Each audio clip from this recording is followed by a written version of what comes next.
আসসালামু আলাইকুম। আজ আমার খুব পছন্দের একটা উদাহরণ আলোচনা করব। আপনাদের হাত উঁচু করাটা খুব জরুরি না, তবে আপনারা যদি করেন তাহলে আমার খুব ভালো লাগবে। কে কে আয়াতুল কুরসি জানেন? আয়াতুল কুরসি। গত বিকেলে যে উদাহরণটি আলোচনা করতে চেয়েছিলাম সেটা ছিল আয়াতুল কুরসি। চলুন আমরা একসাথে তেলাওয়াত করি। আউযু বিল্লাহি মিনাশ শাইতানির রাজীম।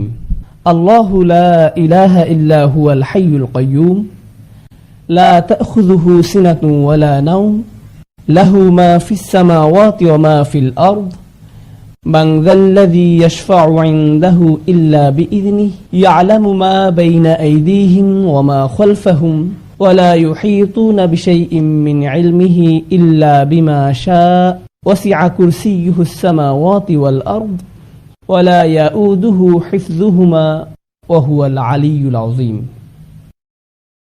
আয়াতুল কুরসিতে সর্বমোট 9টি বাক্য।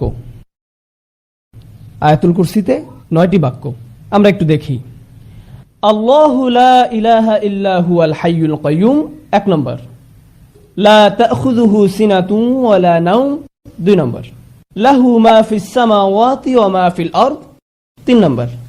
4 নম্বর বাক্য মান যাল্লাযী ইয়াশফা'ু 'ইনদাহু ইল্লা বিইযনিহি 4 নম্বর। ইয়া'লামু মা বাইনা আইদিহিম ওয়া মা খালফাহুম 5 নম্বর। এরপর ওয়ালা ইউহীতুনা বিশাইইন মিন ইলমিহি ইল্লা বিমা শা'a 6 নম্বর। এরপর ওয়াসি'a কুরসিয়্যুহুস সামাওয়াতি ওয়াল আরদ 7 নম্বর। ওয়ালা ইয়াউদুহু হিফযুহুমা 8 নম্বর। ওয়া হুয়াল আলিয়্যুল আযীম 9 নম্বর। 9টি বাক্য।